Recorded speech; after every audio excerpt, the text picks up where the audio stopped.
Did you know that the Grumman F-11 fighter jet is famous for shooting itself down? Yes, you heard that right. In 1956, the Grumman F-11 Tiger made history with one of the most bizarre accidents in aviation.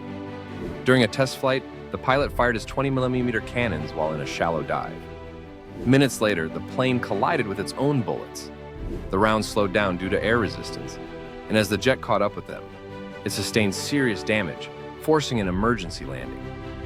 Despite this odd mishap, the F-11 played a critical role in the Cold War as a frontline carrier-based fighter before being replaced by more advanced jets.